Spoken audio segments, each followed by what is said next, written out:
ನಮಸ್ಕಾರ. ನಾನು Ramakant Nargund, national chief coordinator ಮತ್ತು ನಿಮ್ಮ ಮುಂದುಗಡೆ. ನೋಡಿ ಸ್ವಾಮಿ, ನಾವು ಏನಿದೆ ಹೆಂಗಿದೆ ಹಾಗೆ ಹೇಳೋರು. ನಿಮ್ಮ ಮೊದಲಿನ ವೀಡಿಯೋದಲ್ಲಿ ಏನು ಹೇಳಿದೆ, ನಮ್ಮ ಎಂಟೈರ್ ಸೆಂಟ್ರಲ್ ಟೀಮ್ ನಾವೆಲ್ಲ ಡೆಲ್ಲಿಗೆ ಹೋಗಿ ಅಲ್ಲೇ ಕೂತ್ಕೊಂಡು ಕೆಲಸ ಮಾಡೋಕ್ಕೆ ಹೋಗ್ತಾಯಿದ್ದೀವಿ ಅಂತ ಹೇಳಿದ್ವಿ. ಈಗ ಅಲ್ಲಿಗೆ ಹೋದ ಮೇಲೆ ಏನಾಯ್ತು ಎಂಬ ವಿಚಾರ ಬಗ್ಗೆ 4 ಮಾತುಗಳನ್ನು ನಾನು ನಿಮ್ಮ ಮುಂದುಗಡೆ ಪ್ರಸ್ತಾಪನೆ ಮಾಡ್ತೀವಿ. ಅಲ್ಲಿ ಡೆಲ್ಲಿನಲ್ಲಿ ಕ್ಯಾಂಪ್ ಮಾಡಿದ ಮೇಲೆ ನಮಗೆ ಮಿನಿಸ್ಟ್ರು ಸಿಗೋದು ತುಂಬ ಡಿಫಿಕಲ್ಟ್ ಆಯಿತು. ಹಾಗೂ ನಾವು ಬೇರೆ MP ಗಳನ್ನು, ಬೇರೆ ಮಿನಿಸ್ಟ್ರುಗಳನ್ನು ಮೀಟ್ ಮಾಡಿ ಮತ್ತು EPO ಆಫೀಸ್ಗೆ ಹೋಗಿ ಕೆಲವು ಸರ್ವೆಗಳನ್ನು ಮಾಡಿದ್ವಿ. ಆವಾಗ ನಮಗೆ ಗುರುತಾಗಿ ಕಂಡು ಬಂದಂಥ ಸುದ್ದಿಗಳೇನೆಂದರೆ, ಸೀರಿಯಸ್ ಆಗಿ ಎಲ್ಲ ಕ್ಯಾಲ್ಕುಲೇಷನ್ನು EPO ಆಫೀಸಲ್ಲಿ ನಡೀತಾ ಇದೆ. ಹಾಗೂ ಈ ಎಡಿಟಿಂಗ್ ಕ್ಯಾಲ್ಕುಲೇಷನ್ ಒಂದು ಪ್ರೈವೇಟ್ ಪಾರ್ಟಿಗೆ ಅವರು ಕೊಟ್ಟಿದ್ದಾರೆ. ಮ್ಯಾಕ್ಸಿಮಮ್ 31 ಡಿಸೆಂಬರ್ 9 ಈ ಕ್ಯಾಲ್ಕುಲೇಷನ್ ಎಲ್ಲ ಮುಗಿದು ಅದೇ ಫೈಲು ಸರ್ಕಾರಕ್ಕೆ ಹೋದ್ಮೇಲೆ ನಮ್ಮ ಕ್ಯಾಲ್ಕುಲೇಷನ್ ಸ್ಟಾರ್ಟ್ ಆಗುತ್ತೆ ಅಂತ ನಮಗೆ ಬಂದ ವರದಿಗಳು. ಕನ್ಫರ್ಮ್ ಇಲ್ಲ, ನಾವು ಅಲ್ಲಿ ನೋಡಿ ಸ್ಟಡಿ ಮಾಡಿದಾಗ. ಆದರೂ ಕೂಡ ಏನೋ ಒಂದು ವಿಚಾರ. ಈಗ ನಾವು ಹಿಂದಕ್ಕೂ ಜ್ಞಾಪಕ ತೊಗೊಂಡ್ರೆ ಬಸವರಾಜ ಬೊಮ್ಮಾಯಿ ಅವರು ಕೂಡ ಇದ್ರ ಬಗ್ಗೆ ನಮ್ಗೆ ಹೇಳಿದರು.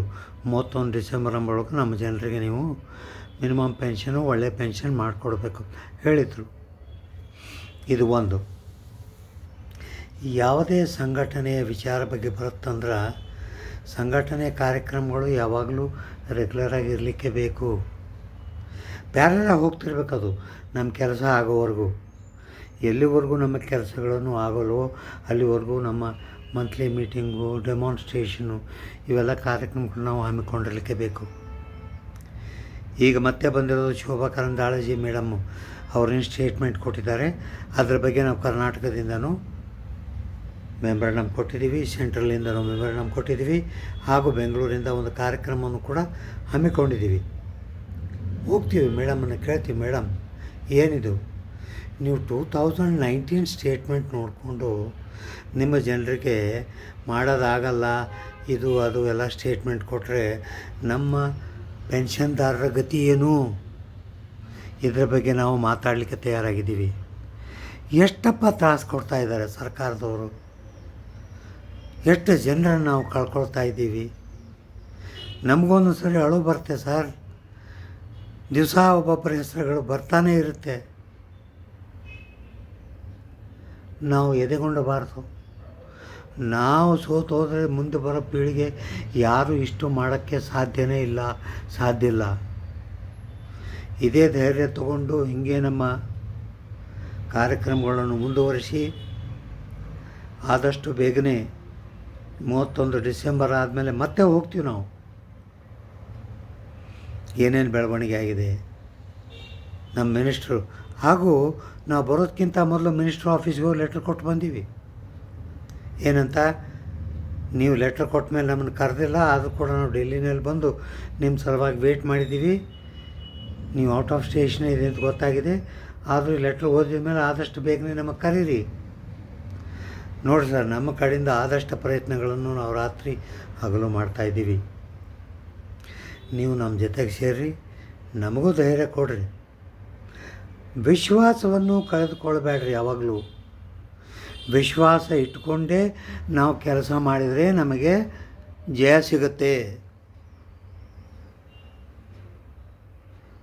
ನಾವು ನಿಮ್ಮ ಜೊತೆಗಿದ್ದೀವಿ, ನೀವು ನಮ್ಮ ಜೊತೆಗಿದ್ದೀರಿ. ನಿಮ್ಮ ಧೈರ್ಯನೇ ನಮ್ಮ ಧೈರ್ಯ. ನಾವೊಬ್ಬರೇ ಏನು ಮಾಡೋಕ್ಕೆ ಸಾಧ್ಯನೇ ಇಲ್ಲ. ಸೊ ನಾವು ಹೇಳಿದ ಕಾರ್ಯಕ್ರಮಗಳು, ಮಂತ್ಲಿ ಮೀಟಿಂಗ್ಗಳು, ಮೆಮೊರಂಡಮ್ ಕೊಡೋದನ್ನು, MP ಭೇಟಿಯಾಗೋದನ್ನು ಕಂಟಿನ್ಯೂ ಮಾಡಿರಿ. ನಾವು ಕೂಡ ಇದೇ ವಾರದಲ್ಲಿ ಬೆಂಗಳೂರಲ್ಲಿ ಒಂದು ದೊಡ್ಡ ಕಾರ್ಯಕ್ರಮ ಹಮ್ಮಿಕೊಂಡು ಶೋಭಾ ಕರಂದ್ಲಾಜೆ ಮೇಡಮ್ಗೆ ಹೋಗಿ ಕೇಳ್ತೀವಿ, ಯಾಕೆ ಮೇಡಮ್ ಯಾಕೆ ಹೇಳಿದ್ರಿ ನೀವು, ಯಾವ ರೀತಿಯಿಂದ ಸ್ಟೇಟ್ಮೆಂಟ್ ಕೊಟ್ಟರೆ ನೀವು ಕೇಳಬೇಕು ಸರ್, ಚುನಾಯಿತ ಅವಳು. ಸೊ ಕೇಳೋ ಕಾರ್ಯಕ್ರಮ ಹಮ್ಮಿಕೊಂಡಿದ್ದೀವಿ. ಬೆಂಗಳೂರಿನಲ್ಲಿರ್ತಕ್ಕಂಥ ಎಲ್ಲ ಜನರು ನಾವೊಂದು ಡೇಟ್ ನಿರ್ಧಾರ ಮಾಡಿದ ಮೇಲೆ ದಯಮಾಡಿ ನಮ್ಮ ಜೊತೆ ಸೇರಿರಿ. ನಮ್ಮ ಸಂಖ್ಯಾಬಲವನ್ನು ಶೋಭಾ ಮೇಡಮ್ಗೆ ತೋರಿಸೋಣ, ಹಾಗೂ ಮುಂದಿನ ಕಾರ್ಯಕ್ರಮಗಳನ್ನು ಪ್ಲ್ಯಾನ್ ಮಾಡೋಣ. ಮುಂದಿನ ಕಾರ್ಯಕ್ರಮಗಳಿಗೆ ನಾವು ತಯಾರಾಗಿದ್ದೀವಿ. ಏನೇನು ಯೋಚನೆ ಮಾಡೋದು ಬೇಡ. ಇವತ್ತು ಅಥವಾ ನಾಳೆ ನಮ್ಮ ಎಲ್ಲ ನಾವು ಡೆಲ್ಲಿಯಿಂದ ಬಂದು ಮುಟ್ಟಿದ ಮೇಲೆ ಮುಂದಿನ ಕಾರ್ಯಕ್ರಮ, ಈ ಕೆಲವು ಕಾರ್ಯಕ್ರಮ ಹಮ್ಮಿಕೊಂಡು ಮತ್ತು ಎಲ್ಲ ಕಡೆ ದೊಡ್ಡ ದೊಡ್ಡ ಕಾರ್ಯಕ್ರಮಗಳು ಮಾಡೋದು ವಿಚಾರ ಮಾಡ್ತಾಯಿದ್ದೀವಿ. ಡಿಸೆಂಬರ್ 31 ಆಗಲಿ, ಆಮೇಲೆ ಮುಂದಿನ ಕಾರ್ಯಕ್ರಮ ಏನು ಮಾಡ್ತೀವಿ ಅಂತ ಹೇಳಿ ನಿಮಗೆ ತಿಳಿಸ್ತೀವಿ. ಯಾಕಂದರೆ ನಾವು ಡೆಲ್ಲಿಗೆ ಹೋಗ್ತೀವಿ ಅಂತ ನಿಮ್ಗೆ ತಿಳಿಸಿದ ಮೇಲೆ ನಾವು ಏನಾಯಿತು ಅಂತ ತಿಳಿಸೋದು ನಮ್ಮ ಕಾರ್ಯಕ್ರಮ ಆಗಲಿಲ್ಲ ನಮಗೆ ಈ ಸರಿ. ಅದನ್ನು ಹೇಳಲಿಕ್ಕೆ ನಿಮ್ಮ ಮುಂದೆ ಹೇಳಬೇಕು ನಾವು. ಅದನ್ನು ಹೇಳೋಕ್ಕೆ ವಿಡಿಯೋ ಮಾಡಿದ್ದೀನಿ. ಯಾರೂ ನಿರಾಶರಾಗಬೇಡ್ರಿ. ನಮ್ಮ ಕಾರ್ಯಕ್ರಮ ಮುಂದುವರಿತದೆ. ಆದಷ್ಟು ಬೇಗನೆ ನಾವು ನಿಮ್ಮ ಪೆನ್ಷನನ್ನು ಕೊಡಿಸೇ ತೀರ್ತೀವಿ. ಬೋಲೋ ಭಾರತ್ ಮಾತಾ ಕಿ ಜೈ.